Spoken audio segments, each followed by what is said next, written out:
or it was sponsoring a NASCAR race, if you remember that, with the dog on the front. It's always been very lighthearted and fun, and I think it's always going to be the fun coin of crypto. So in that sense, but there's no underlying technology, so it's really hard to make some sort of investment case. The only case you can really make is people will like the fun coin of crypto more and more and more. BitSwap is the hottest new way to trade tokens. Crawling all the top decentralized exchanges, BitSwap will get you the very best price and value for your trades. BitSwap is changing the game. Try it now at bitswapdex.com. Welcome to BitBoy Crypto, the largest crypto channel in all the interwebs. My name is Ben. Every day on this channel, I show you how to make money in cryptocurrency. If you like money in crypto, then make sure to hit that subscribe button. Today, guys, we're bringing you another episode of Stonks Day. Today, we're going to be discussing Dogecoin, which isn't really a stock, but Justin does have some holdings in it. And then also the Coinbase IPO. Is it a good time to get in, or what is the best entry price? Now, if you want to invest in the Coinbase stock, of course, not financial advice. I'm not a financial advisor. You certainly visit bitboycrypto.com/deals, scroll down to the Webull section, and there you can get access to 2 free stocks by signing up. And of course, I get 2 free ones as well for the referral. All right, guys, if you want to do that, make sure to visit the page. Let's go ahead and jump into the interview. Hey, everybody. Once again, today, Friday, is Stonks Day. You guys know I'm joined with Justin from A Couple Cents on YouTube. You guys make sure you're subscribing to his channel. He's had some really great videos the last week on the Coinbase IPO. Wanted to bring you on, talk about Coinbase IPO and what you thought about it, and you know whether or not it's a good buy, when people should be looking to get in. And then also, first and foremost, I want to talk about Dogecoin because you are a Dogecoin holder. Tell us a little bit about your experience, Justin, with Dogecoin. Yeah, I mean, so I'm a long time, very, very large Bitcoin owner, Ethereum owner, actually a little bit of quite a bit amount of BNB as well. So those have been doing well. And I've always been a very big crypto guy. I mean, since 2013. And Dogecoin has always been a bit of a funny one. You know, it was on the cover of it was sponsoring a NASCAR race, if you remember that, with the dog on the front. It's always been very lighthearted and fun, and I think it's always going to be the fun coin of crypto. So in that sense, but there's no underlying technology, so it's really hard to make some sort of investment case. The only case you can really make is people will like the fun coin of crypto more and more and more as crypto grows. And you know, with Elon Musk tweeting about it all the time, I mean, you kind of rely on the retail investor kind of pumping it, and then, you know, it crashes a lot harder than everything else. So I just remember this time around, right, towards the beginning or the middle of the GameStop craze on the stock side of things, folks, you know, as Robinhood stopped a lot of the trading on GameStop, people started looking for other things to pump. And so one of the things, like I got my start on TikTok. One of the things that I saw was like Dogecoin. I was like, oh, this is like the 3rd or 4th time I've seen Dogecoin be pumped by internet. And so I was like, okay, so I basically bought $1,000 worth in my account, my Robinhood account, if you can see here. Yeah, there it is. And it, you know, I just forgot about it because there's no real investment case, but it's fun. Yeah. So that's my experience with it. It's hard for me to say like, go put like $100,000 into something like this because long-term, like, you know what, but I'm sure it's amazing for the traders on your channel. Yeah, for sure. I don't think a lot of the traders though were seriously looking at Dogecoin. And I know before we went on here, we were talking a little bit about, what is a meme coin? You know, like a meme coin is just, you know, it's a coin that's for a community is really all that means. And they kind of circle around the meme. But in reality, like there's not that much difference between a meme coin and Dogecoin and something like Litecoin. You know, like at the end of the day, the same, right? Yeah, like I mean, like $7,000 now, but like not even like I didn't even know it was here. But I could never have predicted that. No, right? And like that's why I've never been a Litecoin holder, because who's to say that there are hundreds of Bitcoin copies, right? Litecoin is just Bitcoin, but they added a zero to throughput, right? Yeah. I mean, Well, it's just a fork of the code. It's just a fork. Not of a the hard code, fork, so not a soft fork of the code. Yes, and the only thing that ever kind of made sense was that whole Bitcoin Cash split, which is now kind of behind us. But in the moment, it was like, are they going to hijack Bitcoin? But other than that, Bitcoin is king. And so in the real world, right, for thousands and thousands of years as humans, there's always been gold. And what's the reason why you would want to, like, everybody wanted to trade gold and not like sterling silver or, any other copper, right? Those trade more like commodities. It only matters how much that stuff's being used in the real world. There's only one gold. So whether it's Litecoin or Dogecoin or anything, I, as a corporate finance valuation analyst that likes business strategy, there's really no strategy with Dogecoin other than trying to predict Elon's tweets, maybe. Yeah, exactly. I think that has a lot to do with it. But also, the original creator of Dogecoin, Jackson Palmer, he's not even involved in it. There's like no development on Dogecoin. Like it's not going to be anything in the future other than what it already is. And I think when you look at a lot of the other cryptocurrencies that people want to invest in, like you're investing in the potential of what it can become, not investing in it because of what it is right now. And Dogecoin is a little bit different because it is just, we're just investing in this because we think the price can go up. And the younger generation loves Dogecoin, and I like that. I'm happy for all the people that made money with it. But in terms of, whether you should buy some now, I mean, I think, you would probably agree with me that it just went up like in the last 24 hours, 150%, not the best time to probably get in, but long-term, who knows how high it can go. Yeah. Who knows? But if you buy now, just ask yourself, why would it go up more? Yeah, right.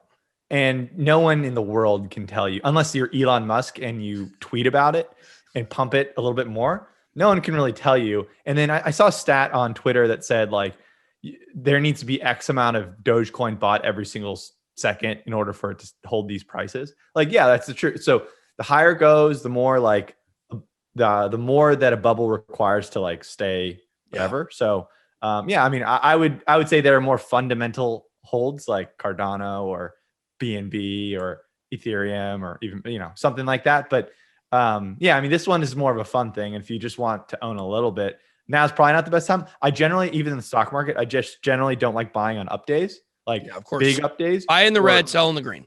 Yeah, exactly. So whatever your gut feeling is, do the opposite usually on the days that are like super up or super down.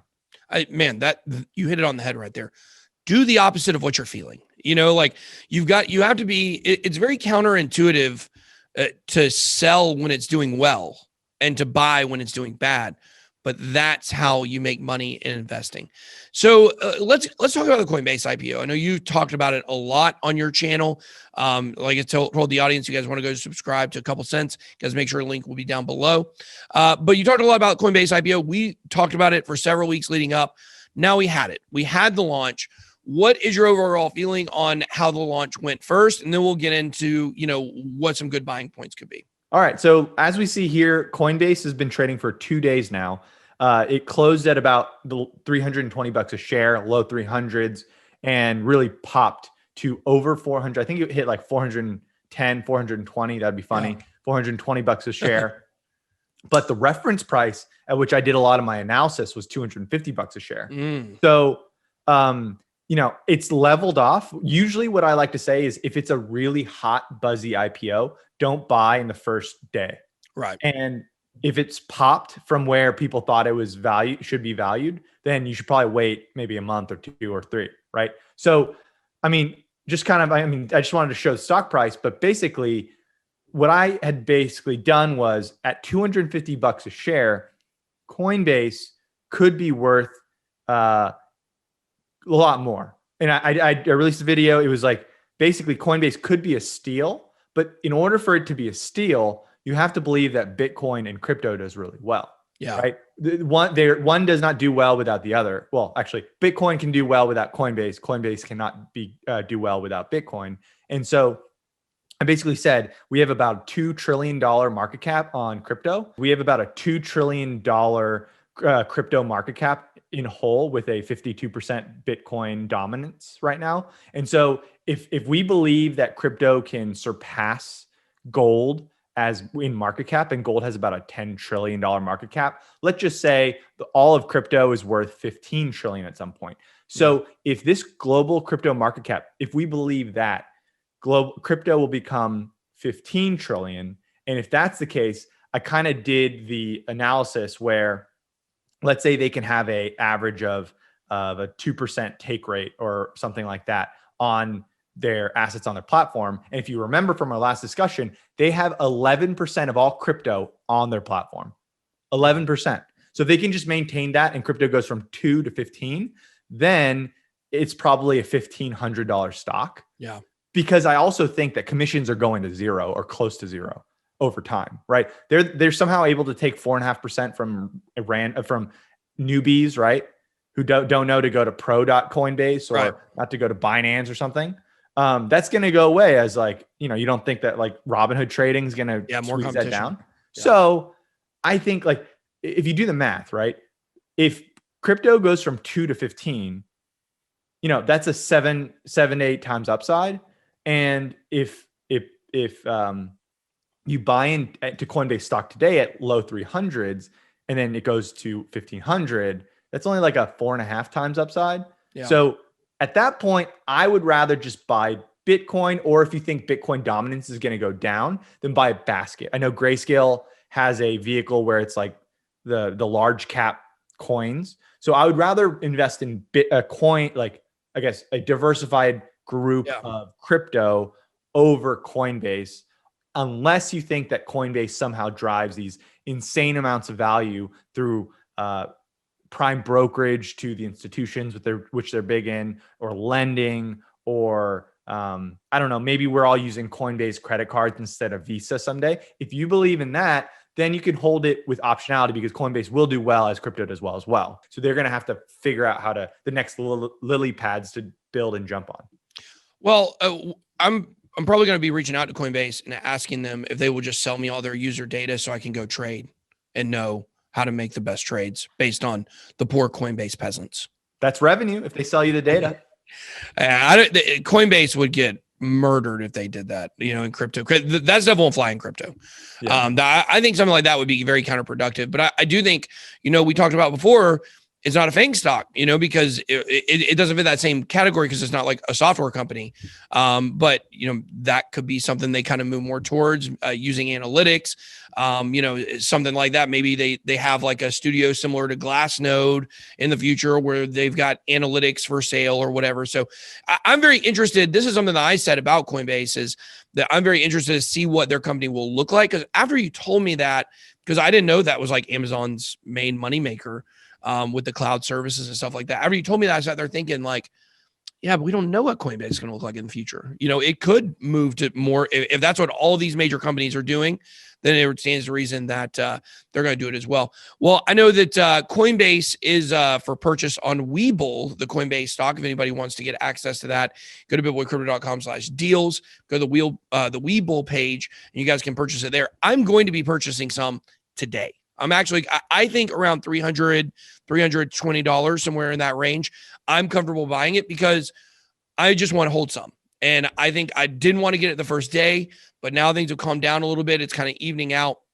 The one thing I am going to be really interested in is going to be whether or not Bitcoin price just has a direct effect on the Coinbase price. Like when we start to go to a bear market, are we going to see incredible opportunities on the stock side for Coinbase with the public company because of the prices dipping? What is just lastly, what is your view on number one, just buying it right now where it's at? You think there's a ton of downside? And number two, do you think that a bear market is going to create a similar opportunity for the stock that we see in Bitcoin? Yeah. So if you look at their data and their charts, their monthly trading volume gets cut in a third when Bitcoin is not in a bull market. Yeah. So their revenues are going to conceptually get cut into a third.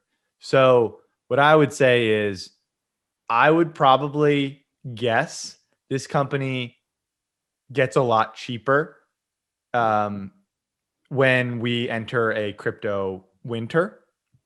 And it's not necessarily that if Bitcoin's going down, it's when people are not looking at Bitcoin, which will happen again, right? We've gone through 3 of these cycles. I mean, more than that, some people. But the question is, do you think that it will go down more than Bitcoin will? And my bias is to say yes. So if Bitcoin it crashes, let's say we hit 150,000 in Bitcoin, and that's the peak for this cycle, and we crash 40%.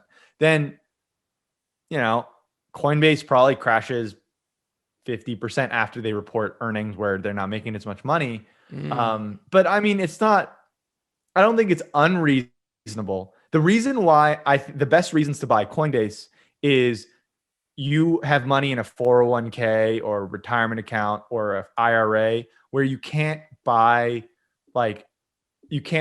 crypto. Then Coinbase is probably a fine enough way to get exposed to the asset class. That's why I think Cathie Wood is buying instead of, but also we had some issues with GBTC and stuff like that.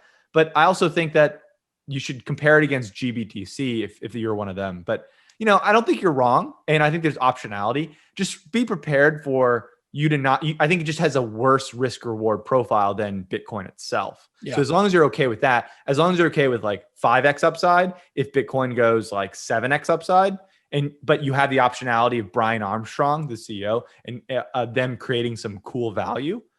I think that you're giving up some upside for optionality that this company like develops some really cool shit. Yeah, I think that I just have to believe somewhere down the line that Brian and I are cousins. I have to believe it on some level. I don't know how we're not. We have to be. I mean, we have the same last name. We're both into crypto. We both use Coinbase the first year it was around. And both of our first names start with B. I mean, it has to be, obviously, relation there. But yeah, so I think like for me personally, every single thing I invest in isn't from a pure, like it's a great investment decision. Like I like to support stuff. And so for me, like owning some Coinbase stock, I think it'd just be like, it's a way for me to support them and be cool. I always have loved Coinbase. I've never, I don't have a lot of problems with them like a lot of people do. So, and I just, like I said, in the back of my mind, I got to think somewhere at a family reunion, I'm going to see Brian and I'm going to be like, dang, I knew it. This is why I support you. That's awesome. I'm rooting for that. Yeah, rooting for it. All right, Justin. Well, thanks for coming on the show today. As always, it's been wonderful. We got a good video for you guys next week. We're going to be talking about top crypto stocks. So excited to do that as well. Justin, anything you want to leave us with today? No, definitely. This was fun. And if you want to know more about Coinbase, I did 3 videos in a row. I think I'm going to leave that one there on my channel at a couple cents on YouTube. And other than that, see you guys next week. Yeah, that's it. All right, guys, drop us some comments down below. Let us know, what are your thoughts on Dogecoin? And are you going to buy some Coinbase stock? Or maybe you already have. Drop those down below. That's all I got. Be blessed. Good boy out.